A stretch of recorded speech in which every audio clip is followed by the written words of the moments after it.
This is a Check This Out exclusive. Of the 7.2 billion people on Earth, 3 billion have internet access. 2.1 billion are using social media right now. Check This Out News, coming to you live.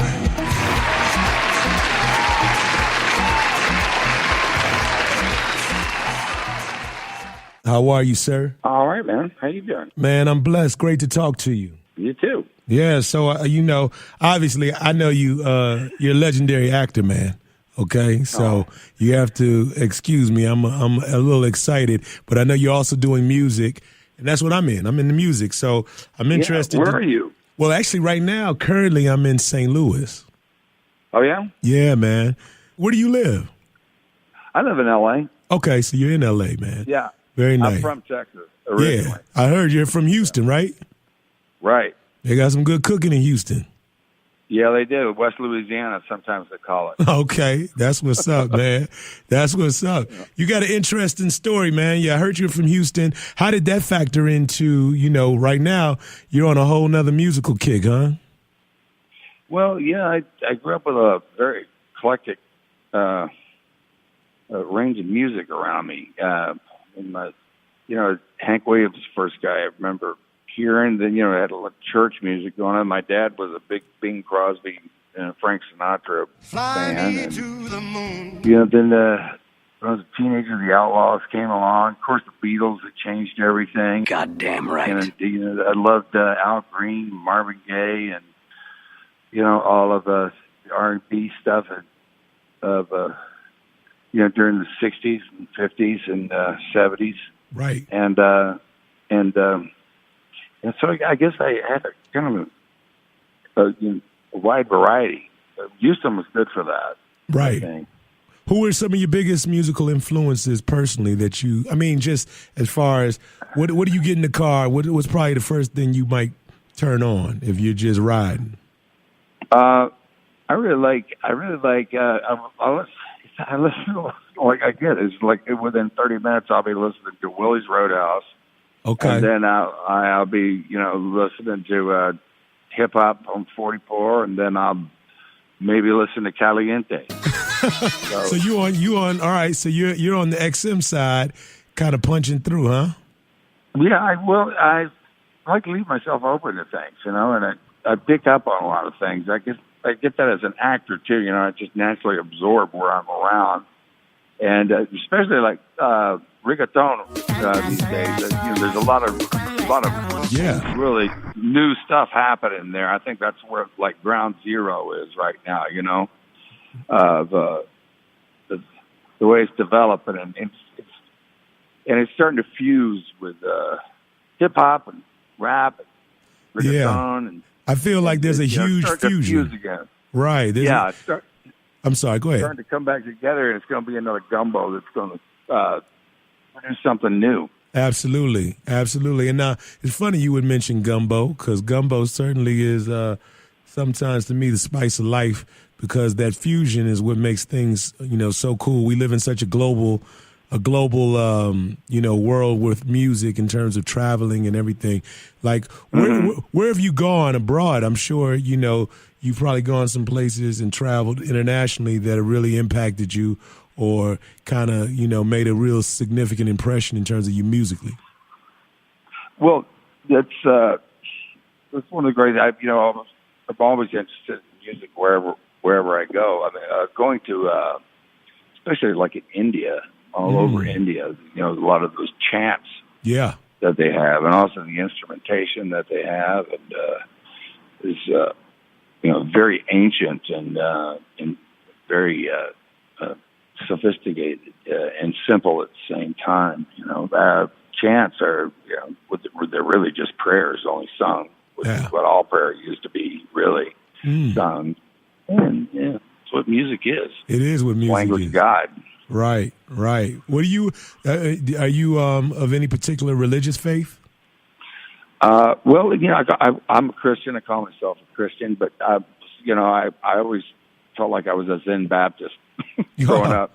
Okay. Because I've read the Quran, and I've read the Dhammapada and the Bible twice, and the Bhagavad Gita, which is incredible, and they all speak of the same thing. Really, it's just pointing. They're pointing at the very same thing, that which you cannot speak, which has no words.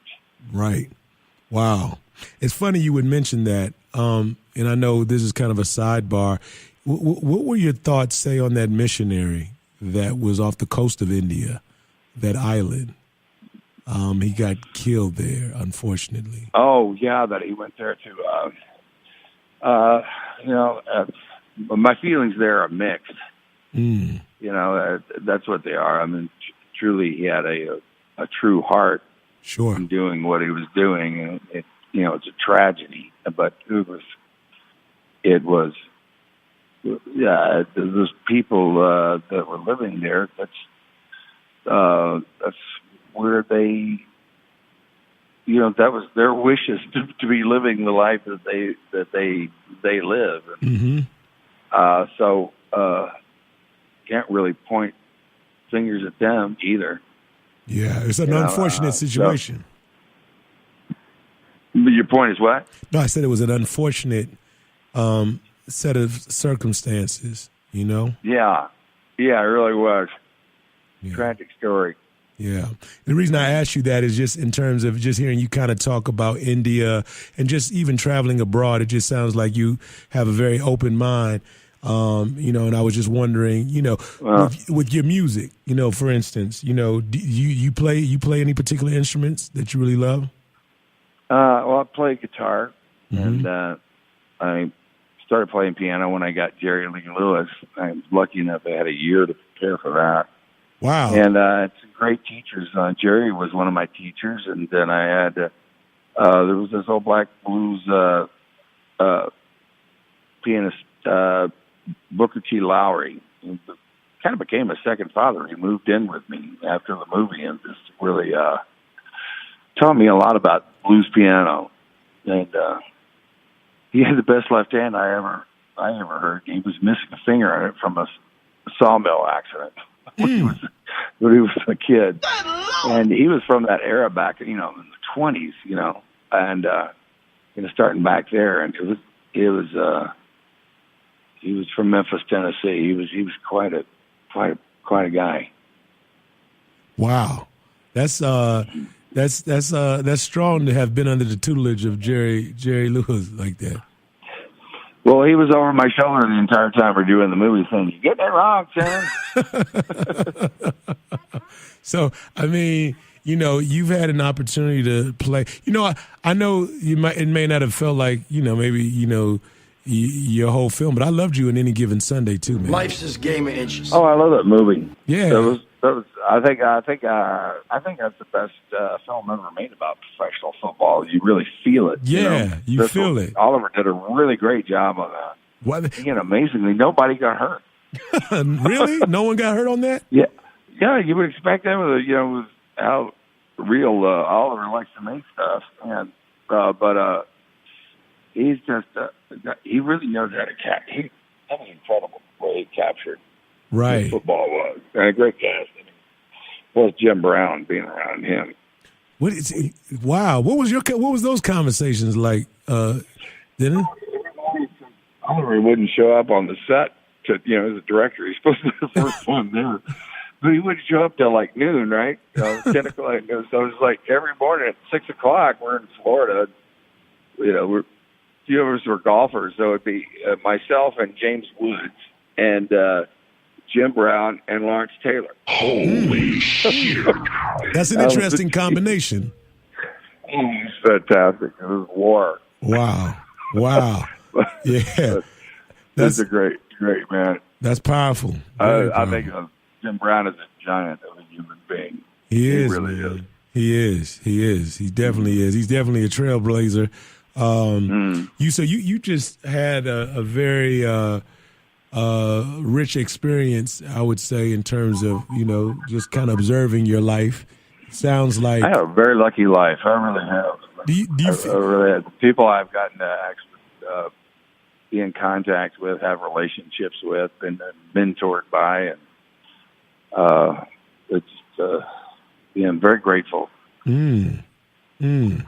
That's awesome, man. You know, just in playing music, how would you describe your sound or your vibe, you know, with music, and how are you using this digital age to share it? Because I know we're in a very different world, obviously, in terms of how music is kind of, you know, received, shared, etc.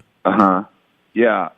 It's, with this record, I want to do a kind of a combination of, you know, of new and old. I think the new is great because it allows an artist to have more control in a way of how it's put out there, and